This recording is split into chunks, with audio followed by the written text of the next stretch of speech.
మహాగణుడవు మహోన్నతుడవు పరిశుద్ధుడమైన దేవా, మరి ఒకసారి ఈ మధ్యాహ్న కాల సమయమున నీ పరిశుద్ధమైన ఉన్నతమైన నామానికి తండ్రి వందనాలు, స్తుతులు, స్తోత్రాలు చెల్లిస్తున్నాం. గడిచిపోయిన ఆదివారపు ఆరాధన దినము నుంచి మరలా ఈ యొక్క ఆదివారపు ఆరాధన దినం వరకునైనా మమ్మల్ని అందరినీ మీ సజీవ లెక్కలో కాపాడినందుకు కూడా వందనాలు తండ్రి. మరి ఉదయకాలము నుంచి మధ్యాహ్న కాలం వరకునైనా మీ యొక్క నామాన్ని పాటల ద్వారా స్తుతించాము, మహిమపరిచాము ప్రభా. మా స్తుతులపై మీరు ఆశీర్వదించినందుకు కూడా వందనాలు చెల్లిస్తున్నాం. అవును తండ్రి, మరి ఆత్మలను రక్షించుటకు శక్తిగల వాక్యమని మీరు సెలవిచ్చాడు ప్రభా. ఆ మాటలోనికి తండ్రి మీరు వెలనై ఉంటుండగా ప్రభా, మీ పరిశుద్ధాత్మ కుమారుని తండ్రి మరి తోడును సహాయాన్ని ప్రభా మాపై ఉంచండి ప్రభా. మీరు మాతో మాట్లాడమని కూడా తండ్రి ప్రార్థన చేస్తున్నాం. మీ యొక్క సత్యవాక్యాన్ని ప్రభువా మరి ఉన్నట్లుగా సరిగా విభజించేవానిగానైనా నన్ను నేను నీ ఎదుట కనపరుచుకునే భాగ్యాన్ని కూడా దయచేయండి. వింటున్నటువంటినైనా మీ ప్రియమైన పిల్లలందరికీ కూడానైనా మరి విసిగింపు కలగకుండా తండ్రి నైనా మరి ఆసక్తితో వాక్యాన్ని ప్రభా వినడానికి కృప చూపించమని తండ్రి మమ్మల్ని మేము తగ్గించుకుంటూ మీ నామాన్ని హెచ్చిస్తూ మా ప్రభు అయిన యేసుక్రీస్తు వారి నామంలో ఈ ప్రార్థన మీకు సమర్పించి అడిగి వేడుకుంటున్నాను మా కన్న తండ్రి, ఆమేన్. ప్రభువునందు ప్రియమైన దేవుని సంగమా, ప్రియమైన దేవుని వారలారా, మరి యొక్క ఆదివారపు ఆరాధనా దినం వచ్చినటువంటి మీకు అందరికీ మన ప్రభువును ప్రియ రక్షకుడైనటువంటి యేసుక్రీస్తు వారి యొక్క శ్రేష్టమైన ఉన్నతమైన ఘనమైన నామంలో సంఘమంతటి కూడా నా యొక్క వందనాలు, శుభములు తెలియజేస్తున్నాను. అమ్మ అందరూ బాగున్నారా? బాగున్నారా? హల్లెలూయా, హల్లెలూయా. దేవుని నామానికి మహిమ కలుగునుగాక, ఆమెన్. మరి గడిచిపోయిన ఆదివారపు ఆరాధన దినమున దేని గురించి మనం ధ్యానించాం? దేని గురించి అమ్మా? కుటుంబమును గురించి మనము ధ్యానించాం. దేవునికి ఇష్టమైనటువంటి కుటుంబము ఏది అనేటువంటి అంశాన్ని మనము ధ్యానించాం. ఏది దేవునికి ఇష్టమైన కుటుంబం? ఏమండి, దేవునికి ఇష్టమైన కుటుంబం అని మీరు విన్నారు కదా. దేవునికి ఇష్టమైన కుటుంబం ఏది? ఏది? ఏ కుటుంబాన్ని దేవుడు నచ్చుతాడు? ఏ కుటుంబాన్ని దేవుడు ఇష్టపడతాడు? చూడగలిగితే ఏ కుటుంబములో అయితే భర్త తన బాధ్యతను, దేవుడిచ్చినటువంటి బాధ్యతను సరిగా నిర్వర్తిస్తాడో, ఏ భార్య అయితే దేవుడిచ్చినటువంటి తన బాధ్యతను భర్తకు లోబడి ఉండి నిర్వర్తిస్తుందో, మరి పిల్లలు కూడా అలాగే తల్లిదండ్రుల పట్ల దేవుడిచ్చేటువంటి బాధ్యతను నిర్వహిస్తారో అది దేవునికి నచ్చే కుటుంబమని, మెచ్చే కుటుంబమని మీరందరూ కూడా మరి దేవుని వాక్యములో నుంచి మీరందరూ కూడా విన్నారు. ఉదాహరణకు మరి ఏ కుటుంబాన్ని గురించి మనం ఆలోచన చేశాం? ఏ కుటుంబాన్ని గురించి? నోవాహు గారి కుటుంబాన్ని గురించి, కొర్నేలు గారి యొక్క కుటుంబాన్ని గురించి మనము మరి ధ్యానించాం. చూడగలిగితే వసుదైక కుటుంబం అని చెప్పాం కదా. వసుదైక కుటుంబం అని చెప్పాం కదా. వసుదైక కుటుంబం అనగా ఒకే కుటుంబము లేదా ఏక కుటుంబము. వసుదైక కుటుంబం అనగా ఒకే కుటుంబము, ఏక కుటుంబం అని మీరందరూ కూడా విన్నారు. అలాగనే మనం చూడగలిగితే ఈ యొక్క ఒకే మరి వసుదైక కుటుంబములో, ఏక కుటుంబములో వారి యొక్క మరి ఇష్టాలను గురించి ప్రతి మనిషి తన జీవితంలో 3 ఇష్టాలు కలిగి ఉన్నారని మీరు విన్నారు, అంతే కదా. ప్రతి మనిషి తన జీవితంలో 3 ఇష్టాలను కలిగి ఉన్నారని మీరు విన్నారు. మొదటి ఇష్టం ఏంటి? నా ఇష్టం. మొదటి ఇష్టము నా ఇష్టం. రెండవ ఇష్టం మీ ఇష్టం. మీ ఇష్టం. మూడవ ఇష్టం దేవుని ఇష్టం. దేవుని ఇష్టం. మరి మొదటి ఇష్టాన్ని గురించి మీరు విన్నారు, నా ఇష్టము అని. దేవుడు చెప్పినటువంటి మాట వినకుండా, దేవుని ప్రణాళిక లేకుండా, ఇదిగో మన ఇష్టానికి మనము ప్రవర్తించినట్లయితే మన జీవితము ఏమవుతుందో మీరందరూ కూడా దేవుని వాక్యంలో నుంచి తెలుసుకున్నారు. అలాగనే మనం చూడగలిగితే రెండవదిగా మనం చూస్తే మీ ఇష్టం. రెండవది మీ ఇష్టం.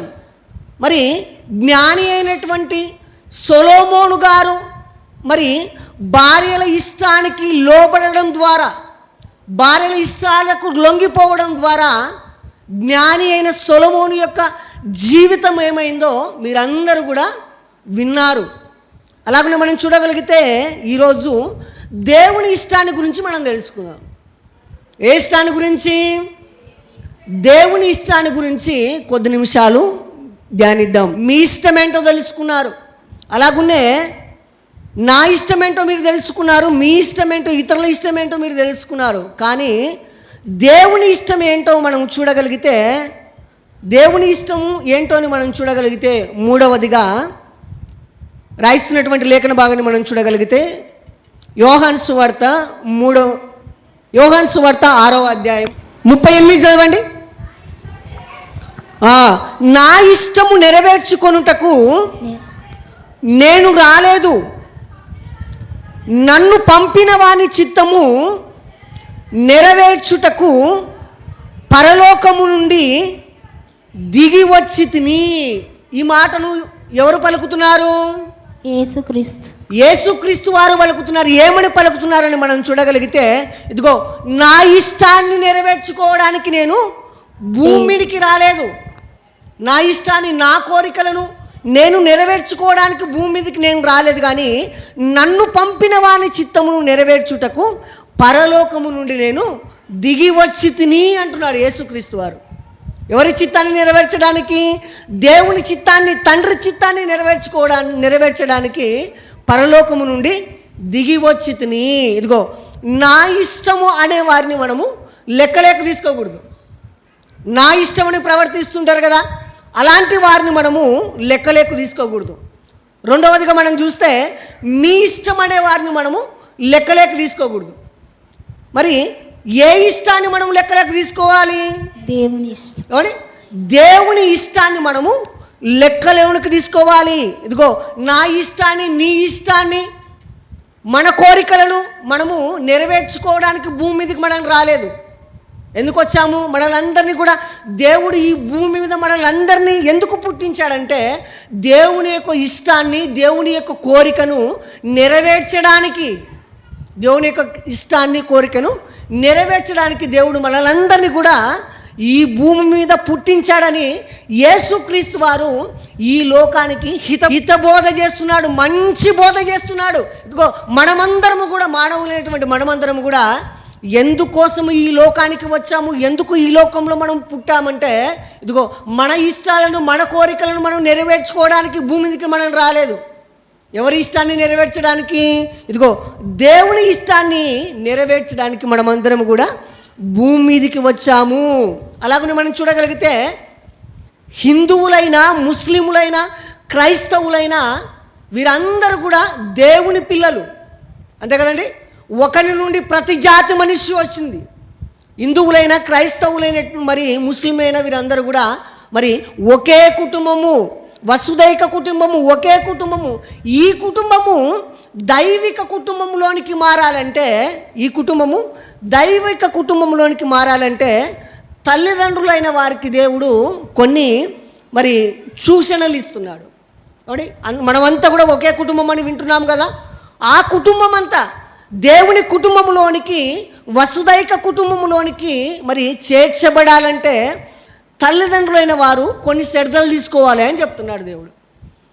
ఏంటి ఆ శ్రద్ధలు అని మనం చూడగలిగితే, చూడండి, అపోస్తలుడైనటువంటి పౌలు గారు తిమోతి గారికి రాసినటువంటి మొదటి పత్రిక 4వ అధ్యాయము 12వ వచనంలో అపోస్తలుడైనటువంటి పౌలు గారు యవనస్తుడైనటువంటి, విశ్వాస అయినటువంటి, దైవజనుడైనటువంటి తిమోతి గారికి రాస్తున్నాడు.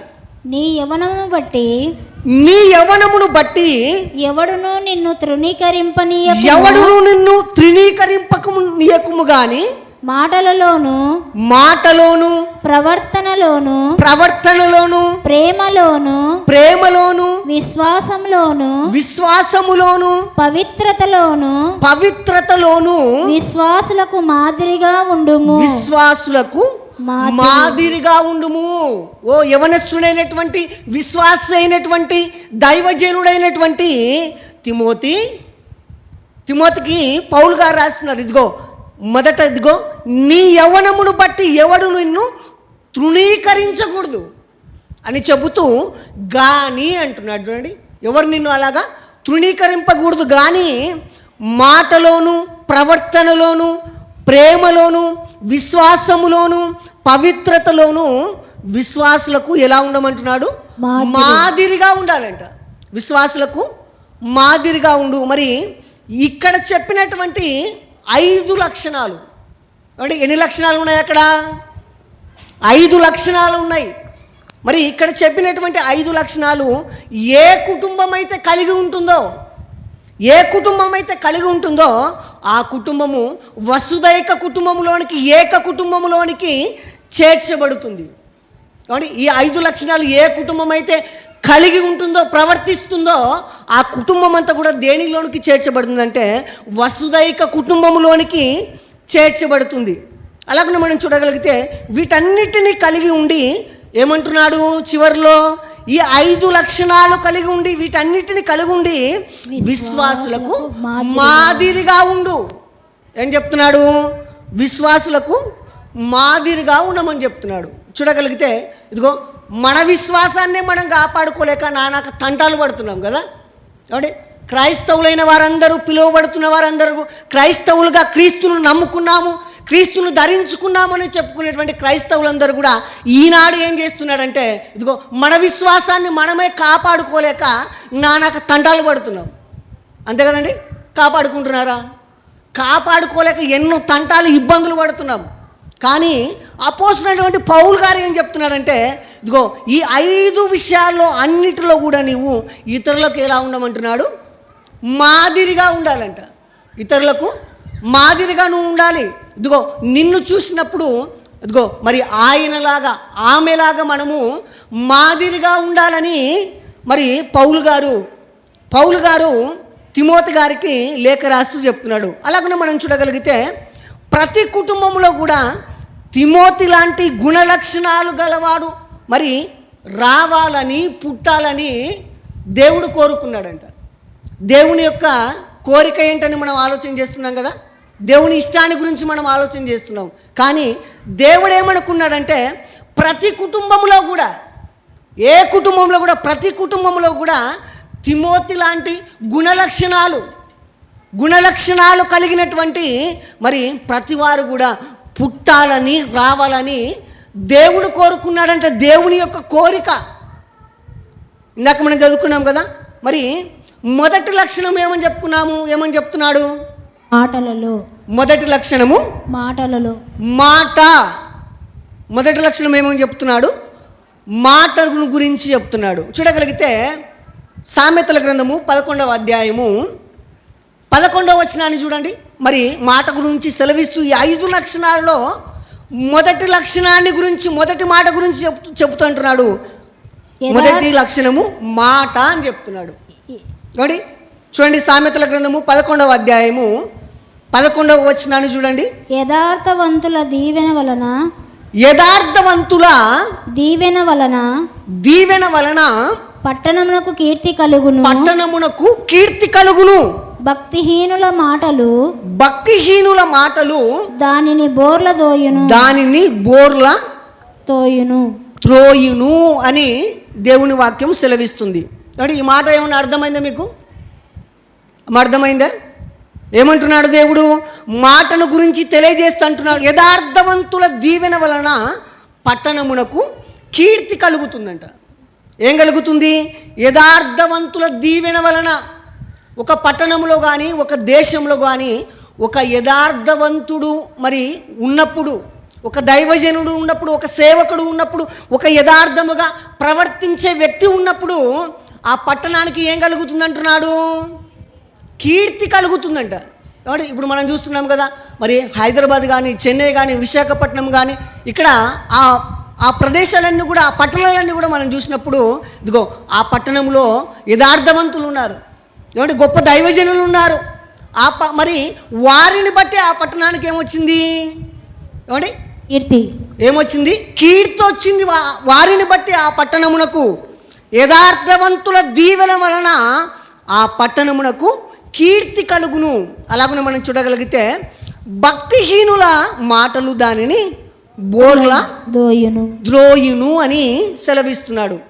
అలాగనే మనం చూడగలిగితే అలాగే బోర్ల పడడోయడానికి కారణం ఏమని చెప్తున్నాడు? మరి ఆ పట్టణము బోర్ల పడడానికి కారణం ఏమని చెప్తున్నాడు? మాట అని చెప్తున్నాడు దేవుడు. ఏమండి ఆ పట్టణము బోర్ల పడడానికి కారణం ఏంటని మనం చూడగలిగితే మాట అని దేవుడు సెలవిస్తున్నాడు. ఏమండి ఒక పట్టణము కానీ, ఒక దేశము కానీ నాశనమైపోవాలంటే ఏం చేయాలి? మొదటిగా ఏం జరగాలి? ఏమండి ఒక పట్టణము కానీ, ఒక దేశం కానీ మరి పాడైపోవాలంటే, నాశనమైపోవాలంటే ఏం జరగాలి? ఏం చేయాలి?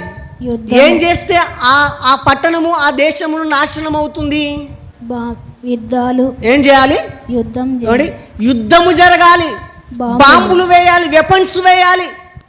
అలా యుద్ధము జరిగినప్పుడు, బాంబులు వేసినప్పుడు, వెపన్స్ వేసినప్పుడు ఆ దేశమంతా, ఆ పట్టణమంతా కూడా ఏమవుతుందంటే నాశనం అయిపోతుంది. ఆ పట్టణమంతా, ఆ దేశమంతా కూడా నాశనం అయిపోతుంది. కానీ ఇక్కడ అస్సలైనటువంటి వెపను బాంబు ఏమని చెప్తున్నాడు దేవుడు? మాట. ఏమండి ఏమని చెప్తున్నాడు? ఒక పట్టణము, ఒక దేశము నాశనం అయిపోవాలంటే యుద్ధము జరగాలి, బాంబులు వేయాలి, వెపన్స్ వేయాలి. కానీ ఒక పట్టణము నాశనం పోవాలంటే దానికంటే అసలైనది ఏదని చెప్తున్నాడంటే మాట అంటున్నాడు దేవుడు. ఏమండి దానికంటే ఏది మరి భయంకరమైనది అని మనం చూడగలిగితే మాట అని చెబుతున్నాడు దేవుడు. చూడగలిగితే పట్టణము వలన, మాట వలన పట్టణము, దేశము ఎలా నాశనం అవుతుంది? ఎప్పుడైనా అమ్మా ఎవరైనా మాట్లాడినప్పుడు ఒక పట్టణము, ఒక దేశము నాశనమైపోయిందని ఎప్పుడైనా విన్నారా మీరు? విన్నారమ్మా? వినలేదు కదా, ఎప్పుడు కూడా వినలేదు కదా. మాట వలన పట్టణము, దేశము మరి నాశనమైపోయిందని ఎప్పుడు కూడా వినలేదు. కానీ దేవుడు సెలవిస్తుంటున్నాడు, ఇదిగో మాట వలన ఆ యొక్క పట్టణము, దేశమంతా కూడా ఏమైపోతుందంటే నాశనం అవుతుంది అని తెలియజేస్తున్నాడు. చూడగలిగితే ఉదాహరణకు మరి మీకు అర్థం కావడానికి ఒక విషయం చెప్తాను. దేవుడు రెండు దవడల మధ్య నిత్యము నానుతున్నటువంటి స్థలములో నాలుకను దేవుడు ఎందుకు పెట్టవలసి వచ్చింది? ఎందుకు అక్కడే పెట్టాడు? ఆలోచన చేశారు ఎప్పుడైనా? దేవుడు ఈ యొక్క రెండు దవడల మధ్య నిత్యము లాలాజలముతో, నీటితో నానుతున్నటువంటి నాలుకను దేవుడు అక్కడే ఎందుకు పెట్టవలసి వచ్చింది? అక్కడ పెట్టడానికి గల కారణం ఏంటి?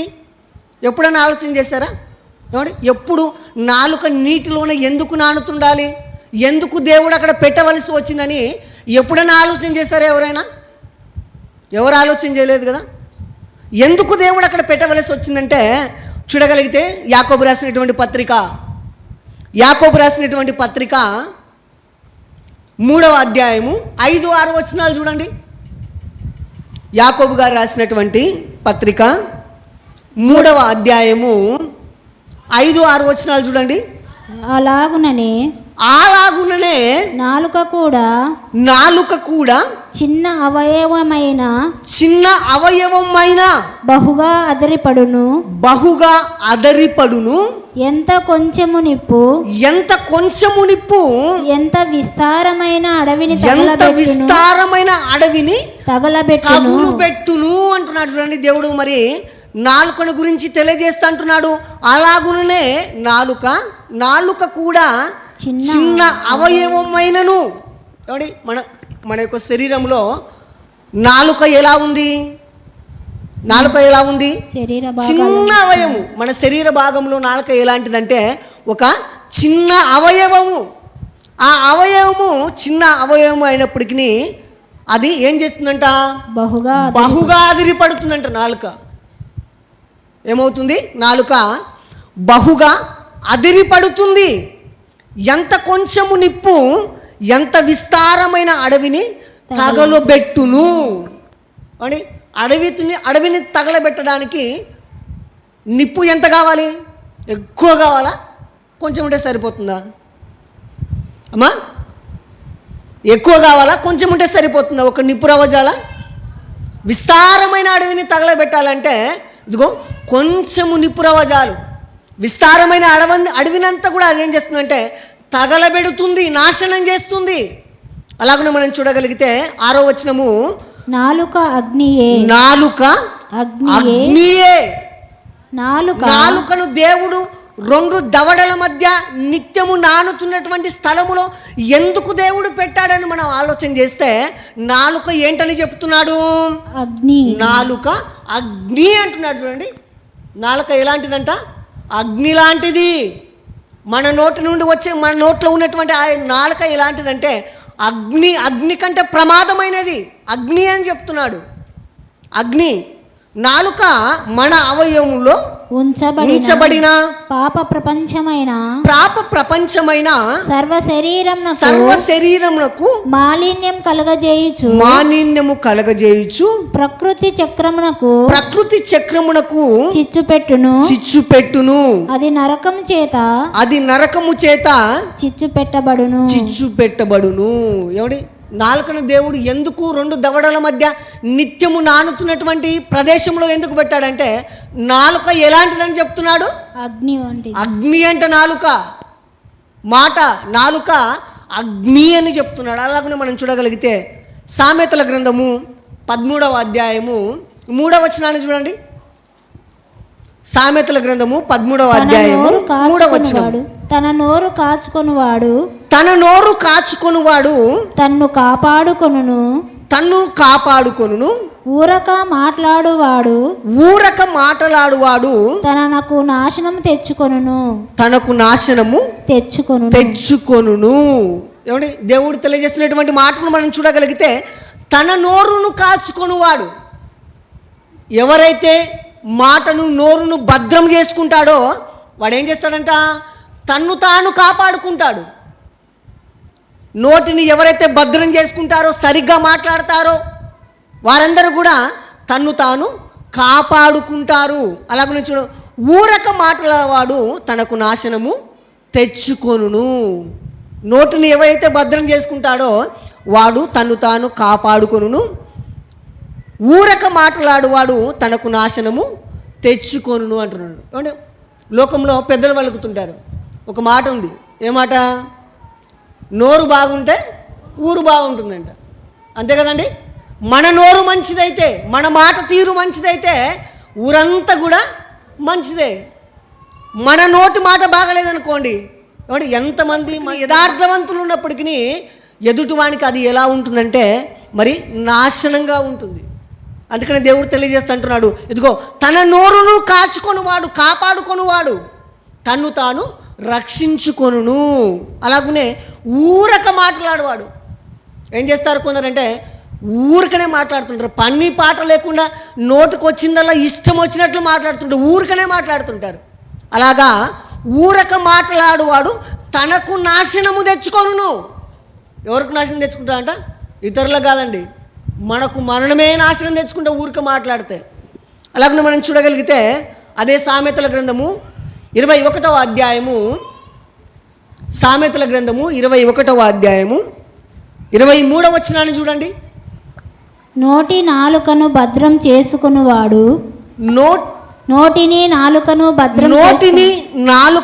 భద్రం చేసుకొనువాడు శ్రమల నుండి తన ప్రాణమును కాపాడుకొనును. ఎవడి? దేవుని వాక్యము మరి ఏమని తెలియజేస్తుందంటే నోటిని నాలుకను, ఏమంటున్నాడు దేవుడు? నోటిని నాలుకను భద్రము చేసుకొనువాడు శ్రమల నుండి తన ప్రాణమును కాపాడుకొనును. వేటిని భద్రం చేసుకోవాలంటున్నాడు? ఏమండి వేటిని భద్రం చేసుకోవాలంటున్నాడు? ఇదిగో మనమైతే వేటిని భద్రం చేసుకుంటాం? ఏమండి మీరైతే వేటిని భద్రం చేసుకుంటారు? చూడగలిగితే మనం వేటిని భద్రం చేసుకుంటామంటే విలువైనటువంటివి కదండి. విలువైనటువంటి బంగారము, వెండి, డబ్బులు, అలాగున్నే స్త్రీలైతే చీరలు, అలాగున్నే పొలాలు, ఇల్లు, వీటినన్నిటినీ భద్రం చేసుకుంటాం మనం. వీటినన్నిటినీ భద్రం చేసుకుంటాం మనం. కానీ దేవుడు సెలవిస్తున్నటువంటి మాటను మనం చూడగలిగితే దేనిని భద్రం చేసుకోవాలంటున్నాడు? నోటిని, నాలుకను భద్రం చేసుకోవాలి. నోటిని, నాలుకను మనము భద్రం చేసుకోవాలి. ఏమండి నోటిని, నాలుకను మనం భద్రం చేసుకోం, కానీ మరి దేవుడు చెప్పని వాటిని అన్నిటిని కూడా భద్రం చేసుకుంటాం మనం. ఏమండి వాటిని అన్నిటిని కూడా భద్రం చేసుకుంటాం. కానీ నిన్ను మరి ఉన్నతమైన స్థితిలోనికి, స్థానంలోనికి రావడానికి, నీ ప్రవర్తనను ఎలాంటిదో తెలుసుకోవడానికి మరి నీ నోటిని, నాలుకను మరి భద్రం చేసుకోవాలి. మన నోటిని, మన నాలుకను మనము భద్రం చేసుకోవాలి. అలాగనే మనం చూడగలిగితే ఒక ఆమెకు శ్రమ వచ్చిందంట అండి. ఒక ఆమెకు శ్రమ వచ్చిందంట, బాధలు వచ్చినాయంట, ఇబ్బంది వచ్చినాయంట, శ్రమ వచ్చిందంట. అలా శ్రమలు ఎందుకు వచ్చాయని చూడగలిగితే ఆమె అంటుంది, మరి భర్త రోజు తాగొచ్చి కొట్టేవాడంట ఆమెను. అంటే ఒక స్త్రీకి శ్రమ వచ్చిందంట. ఎందుకు ఆమెకు శ్రమ వచ్చింది అని మనం చూడగలిగితే ఆమె భర్త ఏం చేసేవాడంటే రోజు తాగొచ్చి భార్యను కొట్టేవాడంట. రోజు ఏం చేస్తున్నాడు? తాగొచ్చి భార్యను కొడుతున్నాడంట. అలా భార్యను కొడుతున్నప్పుడు ఆ స్త్రీ ఆ యొక్క మరి దెబ్బలు భరించలేక, మరి ఆ దెబ్బలను తట్టుకోలేక ఆ స్త్రీ మరి సేవకుని దగ్గరికి వచ్చిందంట, కాపరి దగ్గరికి వచ్చిందంట, పాస్టర్ దగ్గరికి వచ్చిందంట. వచ్చి ఆయనతో మాట్లాడుతుందంట, అయ్యా నేను నా భర్త రోజు తాగొచ్చి నన్ను కొడుతున్నాడు, ఆ దెబ్బలను నేను భరించలేకపోతున్నాను, ఆ దెబ్బలను నేను సహించలేకపోతున్నాను. నా భర్త నన్ను మరి కొట్టకుండా ఉండనట్లు మీరు ప్రార్థన చేయండి, ఒక సలహా ఇవ్వండి అని అడిగిందంట. ఏమంటే ఒక ఆమె ఏమని అడిగింది? నా భర్త నన్ను కొట్టకుండా ఏం చేయాలి మీరు? ఇదిగో ప్రార్థన చేయండి, వీలైతే ఒక సలహా ఇవ్వమని అడిగిందంట. పాస్టర్ గారు ఏం చెప్పారంటే, అమ్మా నీ భర్త రాత్రి అవ్వగానే, సాయంకాలం అవ్వగానే తాగొస్తాడు కదా, అలా తాగొచ్చినప్పుడు నువ్వేం చేస్తావంటే ఒక గ్లాస్తో మంచినీళ్ళు తీసుకొని నోట్లో పోసుకో అన్నాడంట. దేన్ని? ఒక గ్లాస్లో నీళ్లు తీసుకొని నోట్లో పోసుకో. నోట్లో పోసుకున్న తర్వాత భర్త వస్తాడు కదా, సాయంకాలం రాత్రి వస్తాడు కదా, అలా వచ్చినప్పుడు భర్త వచ్చి లీలి అన్నాడంట. కాబట్టి భర్త రాగానే ఏం చేసింది ఆ స్త్రీ అంటే నీళ్ళు నోట్లో పోసుకుందంట. నీళ్ళు నోట్లో పోసుకున్నప్పుడు సేవకుడు ఏం చెప్పాడంటే వాటిని నువ్వు మరి పుక్కులించకూడదు, కింద మరి పారవేయకూడదు, అలాగని మింగకూడదు. ఏం చేయమన్నాడు? అలాగనే పెట్టుకోవాలి నోట్లో, అలాగనే పెట్టుకొని మరి నీ భర్త అడిగిన దాన్ని చేయమన్నాడంట. మరి సాయంకాలం అయినప్పుడు, రాత్రి అయినప్పుడు భర్త వచ్చి లీలివ్ అన్నాడంట. లీలివ్ అన్నప్పుడు మర్యాదగా లీవ్ ఇచ్చిందంట. అన్నం పెట్టు అన్నాడంట, అన్నం పెట్టిందంట. ఆయన ఏం చేశాడంటే తిని నిద్రపోయాడంట. ఏం చేశాడు? తిని నిద్రపోయాడంట. అలాగా ఒక వారం రోజులు చూసిందంట ఆ స్త్రీ. అలా చూసినప్పుడు ఆమె ఒంటి మీద ఒక్క దెబ్బ కూడా పడలేదంట. కాబట్టి ఆమె ఒంటి మీద ఒక దెబ్బ కూడా పడలేదు. ఎందుకు పడలేదు? ఏమంటే ఆ స్త్రీ ఏం చేసిందంటే వెంటనే సేవకుని దగ్గరకు పరిగెత్తుకొని వచ్చిందంట. పరిగెత్తుకొని వచ్చి, అయ్యా మీరు చెప్పినట్లే చేశాను, ఒక వారం మీరు చెప్పినట్లే చేశాను, నా భర్త ఇదిగో నా ఒంటి మీద ఒక దెబ్బ కూడా పడట్లేదు, నా భర్త అసలు నిన్ను కొట్టడం లేదు, నువ్వేం చేసావో, ప్రార్థన చేసావో, ఉపవాస ప్రార్థన చేసావో, గొలుసు ప్రార్థన చేసావో, ఏం చేసావో తెలియదు, కానీ నా భర్త నన్ను కొట్టట్లేదు అని చెప్పిందంట. ఆ సేవకుడు అంటున్నాడు, అమ్మా నీ గురించి నేను ఏ మోకాళ్ళ ప్రార్థన చేయలేదు, ఏ ఉపవాస ప్రార్థన చేయలేదు, ఏ గొలుసు ప్రార్థన చేయలేదు, ఏ ప్రార్థన కూడా నేను చేయలేదు. కానీ నీ భర్త నిన్ను కొట్టకుండా ఉండడానికి ఏదంటే నీవు మాట్లాడకుండా ఉండడమే మేలన్నాడంట. ఏమండి, భర్త కొట్టకుండా ఉండడానికి ఏది మేలు అంటే నీవు మాట్లాడకుండా ఉండాలి, అదే నీకు మేలు అన్నాడట ఆ యొక్క సేవకుడు. ఏమండి, మాట ఎంత ప్రమాదకరమైనదో చూడండి, నాలుక ఎంత ప్రమాదకరమైనదో చూడండి. ఏమండి, భర్త దాకా వచ్చినప్పుడు స్త్రీ మాట్లాడకుండా ఉంటే ఒంటి మీద దెబ్బపడదు. అలా మాట్లాడిందనుకో పురుషునికి కొంతమంది ఏం చేస్తుంటారంటే, మరి ఆయన వచ్చినప్పుడు వారికి సమానంగా ధీటుగా స్త్రీలు కొట్లాడుతుంటారు, మాట్లాడుతుంటారు. నువ్వెంత అంటే నువ్వెంత అలాగా మాట్లాడుతుంటారు. వాళ్ళు ఏం చేస్తారు అంటే నోరెక్కువైతే ఏమవుతుంది, పురుషునికి చేయలేస్తుంది, దెబ్బలు పడతాయి. అందుకనే ఆ సేవకుడు ఏమన్నాడంటే, మా నువ్వు మాట్లాడకుండా ఉండడమే మంచిది అన్నాడంట. అలాగ మాట్లాడకుండా ఉండడం వలన ఆమె ఏం చేసిందంటే దెబ్బలను తప్పించుకుంది. ఏమండి, నాలుక అనేది మాట అనేది ఎంత ప్రమాదకరమైనదో చూడండి. అందుకనే మాటను చాలా జాగ్రత్తగా వాడాలి, నాలుకను చాలా జాగ్రత్తగా వాడాలి.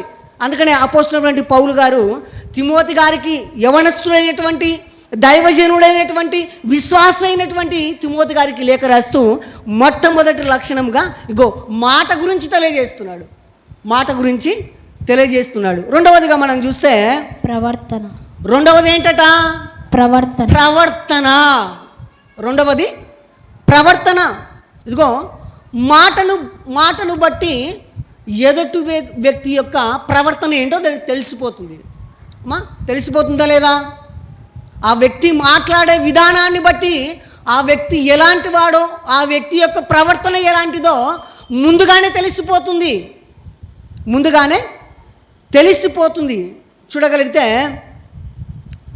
చూడగలిగితే ఈరోజు ఉన్నటువంటి మరి క్రైస్తవులు, దేవుని పిల్లలైన వారందరూ కూడా ఎక్కడ ఫెయిల్ అయిపోతున్నారు, ఎక్కడ తప్పిపోతున్నారని మనం చూడగలిగితే ప్రవర్తన యొద్ద. ఏమండి, ఈరోజు ఉన్నటువంటి క్రైస్తవ కుటుంబాలన్నీ కూడా, దేవుని పిల్లలైన వారందరూ కూడా ఎక్కడ వారి కుటుంబాలు తప్పిపోతున్నాయి, ఎక్కడ క్రైస్తవులు ఫెయిల్ అయిపోతున్నారంటే ప్రవర్తన దగ్గర ఫెయిల్ అయిపోతున్నారు. ఏమండి, ప్రవర్తన దగ్గర క్రియల దగ్గరికి వచ్చేసరికి ఫెయిల్ అయిపోతున్నారు. చూడగలిగితే మన వాళ్ళు ఏం చేస్తారంటే మాటలు అయితే కోటలు దాటిస్తారు, అంతే కదండి. మాట్లాడమంటే ఎన్నైనా మాట్లాడతారు, మాటలు కోటలు దాటిస్తారు. ఏమండి, నా కుటుంబము మంచిదండి, భక్తిగల కుటుంబం అండి, నిత్యము నేను దేవునికి ప్రార్థన చేస్తాను, మోకాళ్ళ ప్రార్థన చేస్తాను, ఉపవాస ప్రార్థన ఉంటాను అని చెప్పుకుంటారు. కానీ ప్రవర్తనకు వచ్చేసరికి, క్రియలలోనికి వచ్చేసరికి నీ కుటుంబం ఎలా ఉంది, నీ భక్తి జీవితం ఎలా ఉందంటే ఫెయిల్ అయిపోతున్నారు ప్రతివారు కూడా. ప్రవర్తన దగ్గరికి వచ్చేసరికి, క్రియల దగ్గరికి వచ్చేసరికి క్రైస్తవ కుటుంబాలన్నీ కూడా మరి ఫెయిల్ అయిపోతున్నాయి. అలాగనే మనం చూడగలిగితే యాకోబు గారు రాసినటువంటి పత్రిక 3వ అధ్యాయము 2వ వచనాన్ని చూడండి ఒకసారి. అనేక విషయములలో మనమందరము తప్పిపోవచ్చున్నాము. అనేక విషయంలో మనమందరము తప్పిపోవచ్చున్నాము. ఎవడైనను మాట యందు తప్పని ఎడల అట్టివాడు లోపము లేనివాడై తన సర్వ శరీరమును స్వాధీనమందు ఉంచుకొన శక్తి గలవాడగును అంటున్నాడు దేవుడు. ఏమంటున్నాడు? ఇదిగో అనేక విషయాల్లో మనమందరము కూడా తప్పిపోతున్నాము. అనేక విషయాల్లో మనము తప్పిపోతున్నాము. ఎవడైనను మాట తప్పని ఎడల అట్టివాడు లోపము లేనివాడై తన సర్వ శరీరమును స్వాధీనమందు ఉంచుకొను శక్తి గలవాడు అంటున్నాడు. ఎలాంటి వాడు? ఎవడైనా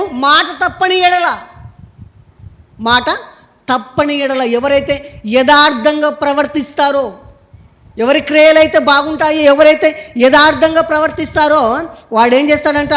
తన సర్వ శరీరమును స్వాధీనపరుచుకుంటాడు.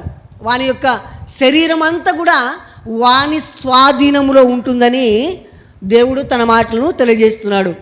అలాగనే మనం చూడగలిగితే నిర్గమకాండము 24వ అధ్యాయము చూడండి ఒకసారి. నిర్గమకాండము 24వ అధ్యాయము 7వ వచనాన్ని చూడండి. ఒక్కొక్క దొంతి మీద నిర్గమకాండము 24వ అధ్యాయము 7వ వచనం. ఒక్కొక్క దొంతి మీద అతడు అనగా అక్కడ మోషే గారు నిబంధన గ్రంథమును తీసుకొని ప్రజలకు వినిపింపగా వారు యెహోవా చెప్పినవన్నీ చేయుచు విధేయులమై ఉందుమనురి. ఏం చేస్తున్నారు ఇక్కడ?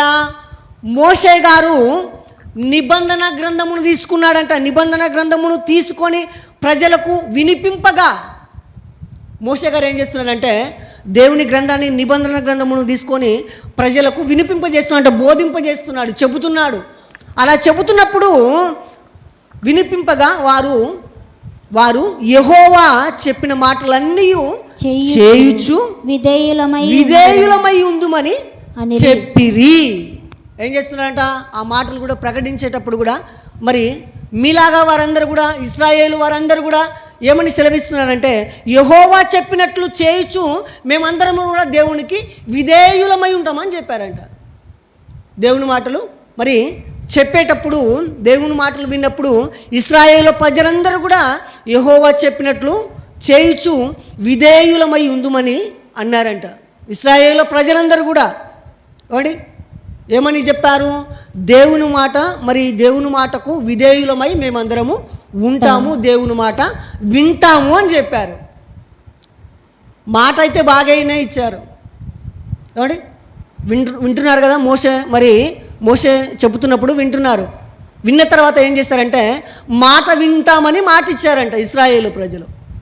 మాట అయితే బాగానే ఇచ్చారు, కానీ క్రియల్లోనికి, ప్రవర్తనలోనికి వచ్చేసరికి ఇశ్రాయేలు ప్రజలందరూ కూడా ఎలా ఉన్నారని మనం చూడగలిగితే, ఇదిగో వారికి ఆకలి వేయగానే, దాహము వేయగానే ఇశ్రాయేలు ప్రజలందరూ కూడా మరి ఏమైపోయారంటే వాళ్ళు ఇదిగో మరలా మేము ఐగుప్తు దేశానికి వెళ్ళిపోతాము, ఐగుప్తు దేశములో నుండి మమ్ములను విడిపించింది దేవుడు కాదు, ఇదిగో ఈ యొక్క దూడ అని చెప్తున్నారు వాళ్ళు.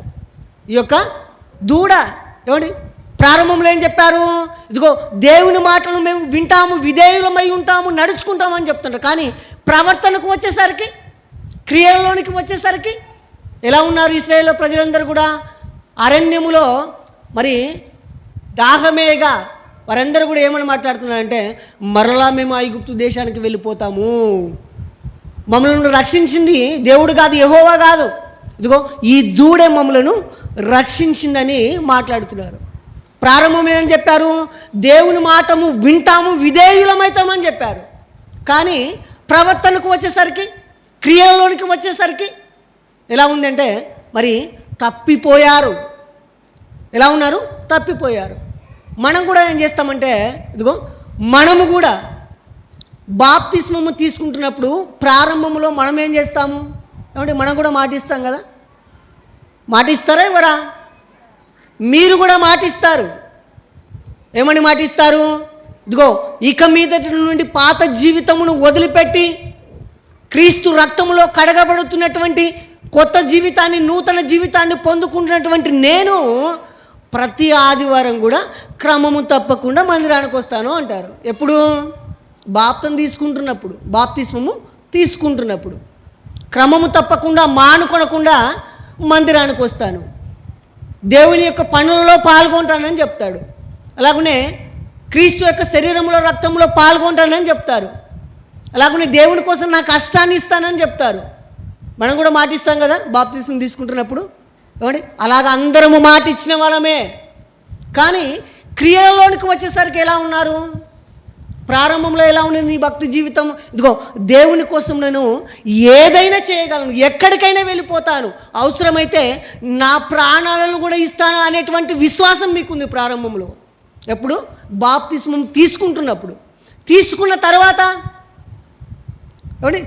తర్వాత ఏమైపోతుంది? నీ భక్తి జీవితం ఏమైపోతుందంటే తప్పిపోతున్నారు. ప్రవర్తనలకు, క్రియలలోనికి వచ్చేసరికి నిలబడలేకపోతున్నారు.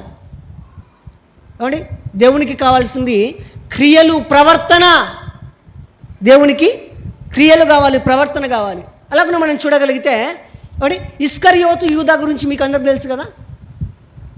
మరి తెలుసా తెలియదా? ఇస్కరియోతు యూదా గురించి మీకు అందరికీ తెలుసు.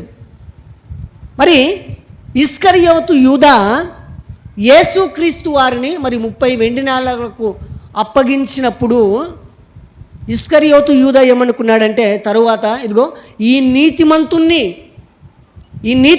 నేను అప్పగించానని ఆయన మరి బాధపడుతూ పశ్చాత్తాపడుతూ మారు మనసు పొంది తన మనసును మార్చుకున్నాడు. ఈ నీతిమంతుని నేను ఎలాగా శిలువ మరణానికి మరి నేను అప్పగించాను, యూదులకు అప్పగించానని ఇస్కరియోతు యూదా పశ్చాత్తాపడ్డాడు, మారు మనసు పొందాడు. అలా పశ్చాత్తాపడి మారు మనసు పొందినప్పటికీ ఎందుకు ఊరి వేసుకున్నాడు ఆలోచించారు ఎప్పుడన్నా? అంటే పశ్చాత్తాపడ్డాడు కదా, యేసుక్రీస్తు వారిని అప్పగించినప్పుడు నీతిమంతుని నేను అప్పగించానని పశ్చాత్తాపడ్డాడు. కానీ ఎందుకు ఊరి వేసుకోవలసి వచ్చింది? ఎందుకు ఊరి వేసుకొని చనిపోయాడు చెప్పండి? ఎందుకు ఊరి వేసుకొని చనిపోయాడు? ఏమండి, అపవాది మరి యూదా ఇస్కరియోతుకు మరి ప్రేరేపణ ఇచ్చిండొచ్చు. ఏమని? ఇదిగో నీవు నీతిమంతుడైనటువంటి యేసుక్రీస్తును నీవు యూదులకు శిలువ మరణానికి అప్పగించావు. మరల నువ్వు ఆయన యొద్దకు వెళ్ళి ప్రభువా నన్ను క్షమించమని నువ్వు అడిగితే, పశ్చాత్తాపడితే, ప్రభువా నన్ను క్షమించమని అడిగితే యేసుక్రీస్తు వారిని నిన్ను క్షమిస్తాడా? క్షమించడు. ఒక నీతిమంతుడిని అప్పగించావు కదా, యేసుక్రీస్తు వారు నిన్ను క్షమించడు గనక ఇదిగో నువ్వేం చేయాలంటే ఉరి వేసుకొని చనిపో అని అపవాది యొక్క ప్రేరణకు యూదా ఇస్కరియోతు గారు లోబడ్డాడు. అలా లోబడడం వలన మరి చివరికి ఏమైందంటే తన ప్రాణాన్ని సైతం కూడా యూదా ఇస్కరియోతు గారు పోగొట్టుకున్నాడు. అలాగనే మనం చూడగలిగితే కొత్త నిబంధన గ్రంథంలో ఒక ఆయన గురించి మనం చూద్దాం. కొత్త నిబంధన గ్రంథంలో ఒక ఆయన గురించి మనం చూడగలిగితే ఆయన ఇచ్చినటువంటి మాట ఒకటి, అలాగనే ప్రవర్తించిన తీరు ఒకటి అని చెప్తున్నాడు. ఇక్కడ కొత్త నిబంధన గ్రంథంలో ఒక వ్యక్తిని గురించి తెలియజేస్తున్నాడు దేవుడు. ఎవరు ఆ వ్యక్తి అంటే, ఇదిగో యేసుక్రీస్తు వారి యొక్క 12 మంది శిష్యులలో పేతురు గారిని మనం చూడగలిగితే ఆయన ఇచ్చిన మాట ఒకటి, కానీ ప్రవర్తించిన తీరు మరి ఒకటి. క్రియల్లోనికి వచ్చేసరికి, ప్రవర్తనలోనికి వచ్చేసరికి మరి పేతురు గారు ఏమైపోయాయంటే తప్పిపోయాడు. చూడగలిగితే చూడండి ఒకసారి మత్తయి సువార్త 26వ అధ్యాయము. మత్తయి సువార్త 26వ అధ్యాయము 31 నుంచి చూడండి. అప్పుడు యేసు వారిని చూచి, ఈ రాత్రి మీరందరూ నా విషయమై అభ్యంతరము పడెదరు. ఏలయనగా గొర్రెల కాపరిని కొట్టుదురు, మందలోని గొర్రెలు చెదిరిపోవును అని రాయబడి ఉన్నది గదా. నేను లేచిన తరువాత మీకంటే ముందుగా గలిలయకు వెళ్ళదనను. ఇక్కడ యేసుక్రీస్తు వారు ఒక మాట చెప్తున్నాడు. ఏమని చెప్తున్నాడు? అప్పుడు యేసు వారిని చూచి, ఎవరిని చూస్తున్నాడు? 12 మంది శిష్యులను చూస్తున్నారు. యేసుక్రీస్తు వారు 12 మంది శిష్యులను చూసి, ఈ రాత్రి మీరందరూ నా విషయమై అభ్యంతర పడుదురు అని చెప్తున్నాడు. అంటే 12 మంది శిష్యులందరూ కూడా ఈ రాత్రి మీరందరూ కూడా నా విషయమై మీరందరూ కూడా ఏం చేస్తారంటే అభ్యంతర పడతారు.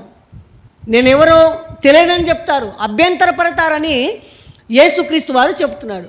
యేసుక్రీస్తు వారు హృదయ రహస్యాన్ని ఎరిగిన దేవుడు కదా, అంటే ఆయన అన్ని తెలిసిన దేవుడు కదా.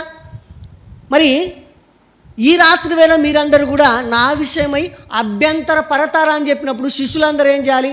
అవునేమో దేవా, మేము అభ్యంతర పడతామేమో అనాలి కదా. ఏమంటున్నారని మనం చూడగలిగితే, అలాగే యేసుక్రీస్తు వారు చెప్పినప్పుడు నోరు మూసుకొని ఉండాలి. ఆయనకు అన్నీ తెలిసిన దేవుడు కదా. అలా అభ్యంతర పడతారని చెప్పినప్పుడు నోరు మూసుకొని ఉండాలి. కానీ ఒక ఆయన ఏం చేస్తున్నాడంటే చూడగలిగితే పేతురు గారు ఏం చేస్తున్నారంటే అందుకు పేతురు 33వ వచనం, అందుకు పేతురు అలాగా అభ్యంతర పడతారని యేసుక్రీస్తు వారు చెప్పినప్పుడు మరి పేతురు గారు అంటున్నారు, అందుకు పేతురు నీ విషయమై అందరూ అభ్యంతర పడినను నేను ఎప్పుడును అభ్యంతర పడనని ఆయనతో చెప్పగా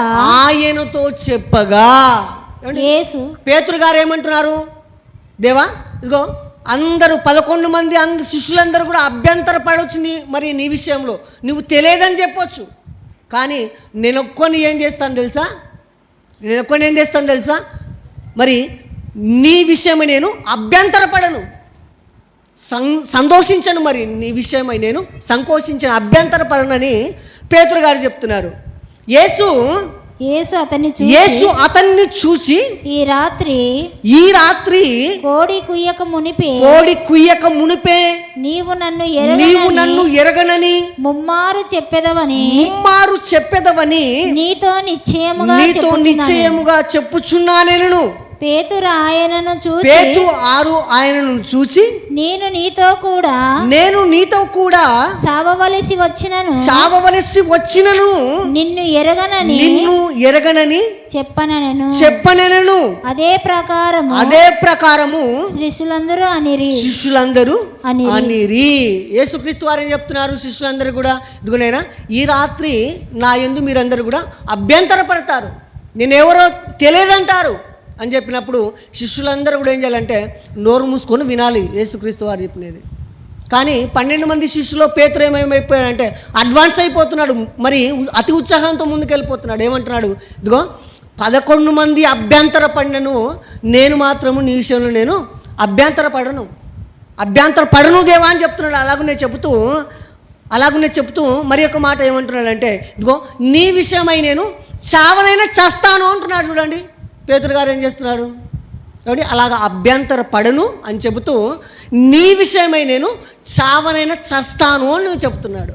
కానీ యేసుక్రీస్తు వారు చెప్పినట్లుగా యేసు మరి అతన్ని చూచి ఈ రాత్రి కోడి కూయక మునుపే నీవు నన్ను ఎరగవని ముమ్మారు చెప్పేదవని అతను నీతో నిశ్చయముగా చెప్పుచున్నా నేను. అలాగనే శిష్యులందరూ కూడా ఏం చేస్తారు, మరి పేతురు గారు చెప్పే మాటను విని వారందరూ కూడా ఏం చేస్తున్నారు అంటే అదే ప్రకారం శిష్యులందరూ కూడా అనిరి. అంటే శిష్యులందరూ కూడా అంటారు, మేము కూడా నీ యందు అభ్యంతర పడం, నువ్వెవరో నీకు తెలియదని చెప్పం. పేతురు ఎలాగైతే నీ విషయము మరి చావవలసి ఉంటే నేను చనిపోతాను అంటున్నాడో అలాగునే మేము కూడా ఉంటాము దేవా అని చెప్తున్నారు శిష్యులందరూ. కానీ పేతురు గారు ఏం చేశారండి, తెల్లారక మునుపే పేతురు గారు ఏం చేశారు, ముమ్మారు ఏం చేశారు, యేసుక్రీస్తు వారు ఎవరో నాకు తెలియదు అని చెప్పాడా లేదా? ప్రారంభంలో ఏం చెప్తున్నాడు, నీ విషయమై దేవ నేను అభ్యంతర పడను, నీ విషయమై ఇదిగో చావుకైనా సిద్ధమేనే అని చెప్తున్నాడు, కానీ చెప్పిన మాట ఒకటి, క్రియలలోనికి ప్రవర్తనలోనికి వచ్చేసరికి పేతురు ఎలా ఉన్నాడు అంటే ప్రవర్తనలోనికి వచ్చేసరికి పేతురు ఎలా ఉన్నాడు, తప్పిపోయిన వాడుగా ఉన్నాడు. అందుకు అలాగనే మనం కూడా ఎన్నో చెప్తాం కానీ క్రియలలోనికి ప్రవర్తనలోనికి వచ్చేసరికి ఎలా ఉన్నాను నేను అని ప్రతివారు కూడా మరి గమనించుకోవాలి, ఆలోచన చేయాలి. అలాగే మనం చూడగలిగితే యోహాను సువార్త 17వ అధ్యాయము 17వ వచనాన్ని చూడండి. చివరిగా యోహాను సువార్త 17వ అధ్యాయము 17వ వచనాన్ని చూడండి.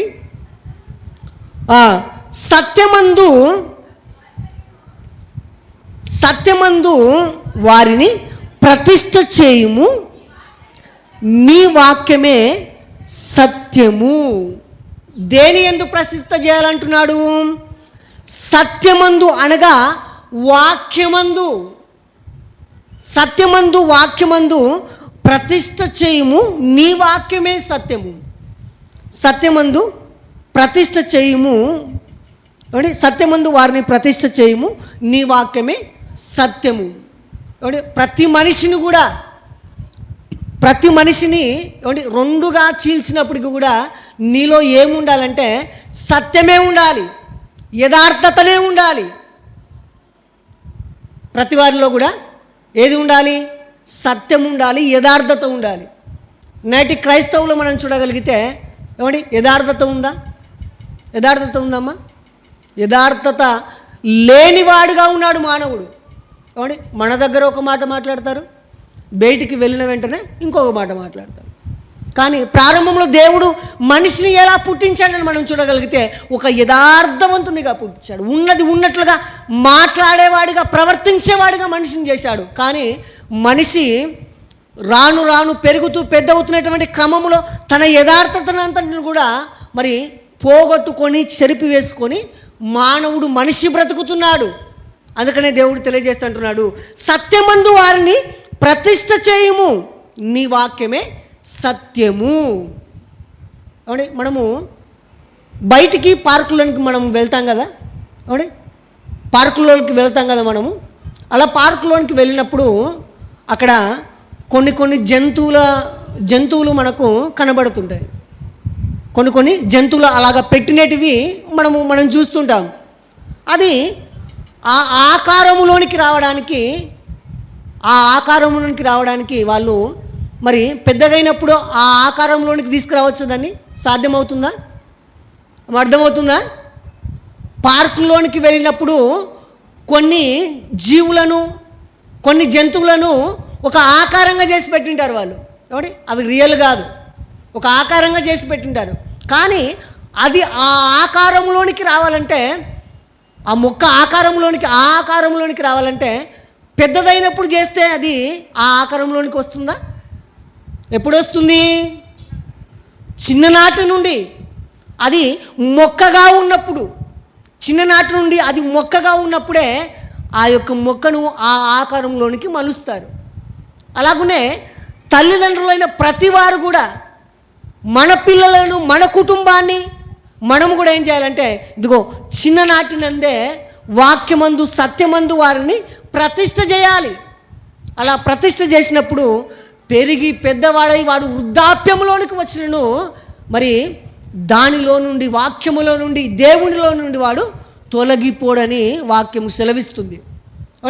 సత్యమందు వారిని ప్రతిష్ఠ చేయుము, నీ వాక్యమే సత్యము. వాక్యమే సత్యము. చూడగలిగితే మన యొక్క అవయవంలో, శరీరంలో మనము బ్రతికున్నప్పుడు మరి ఎన్నో వాటిని మనం ఆహారాన్ని తింటుంటాం. అలా తిన్నటువంటి ఆహారము, మనం ఆహారాన్ని తీసుకుంటాం కదా శరీరానికి. ఆ తీసుకున్నటువంటి ఆహారము ఒక చోటనే ఉండిపోతుందా? మరి శరీరం అంతటికి కూడా సప్లై అవుతుందా? ఒక చోటనే ఉంటుందమ్మా? అవయవాలన్నిటికీ కూడా సరఫరా అవుతుందా? అవయవాలన్నిటి కూడా ఆహారం అంతా కూడా మరి వెళ్ళిపోతుంది. మనం తీసుకున్నటువంటి ఆహారం అయితేనేమో మరి ఏవైనా కొవ్వు పదార్థాలైనా, నూనెైనా, ఏవైనా కూడా శరీరం అంతటిలో, అవయవాలు అంతటిలో కూడా వెళ్ళిపోతాయి. చూడగలిగితే ఒక వ్యక్తి మరణించినప్పుడు మనం చూడగలిగితే మరి ఆ వ్యక్తిని మరి కాలుస్తున్నప్పుడు శరీరంలో నుంచి మరి ఏ పెట్రోలు మరి ఏది కూడా వేసి కాల్చకపోయినప్పటికీ అలా కాలుస్తున్నప్పుడు ఆ యొక్క వ్యక్తి శరీరం నుంచి ఏమొస్తుందంటే ఒక ఆయిల్ అనేది బయటికి గాడుతుంటుంది. అలాగా శరీరం అంతా కూడా వెళ్ళిపోయి అలా కిందకు గాడుతుంటుంది. ఎప్పుడైనా మీరు చూస్తే అది ఎలాగ శరీరంలో ఉండిపోయిందని మనం చూడగలిగితే, మనం తీసుకున్నటువంటి ఆహారం శరీర భాగాలకు, అవయవాలకు అన్నిటికీ ఎలాగైతే వెళుతుందో అలాగనే దేవుని మాటలు కూడా, దేవుని యొక్క మరి మాటలను కూడా మనము మన అవయవాల అన్నిటిలో, మన అంతరేంద్రియాల అన్నిటిలో కూడా దేవుని మాటలు ఉంచుకొని వాటి ప్రకారంగా ప్రవర్తించాలి. ఎప్పుడైతే మనము ప్రవర్తిస్తామో, నడుస్తామో, క్రియల్లో మనం చూపిస్తామో ఆ కుటుంబము దేవునికి నచ్చే కుటుంబముగా, మెచ్చే కుటుంబముగా, వసుదైక కుటుంబముగా, ఏక కుటుంబముగా పిలువబడుతుంది.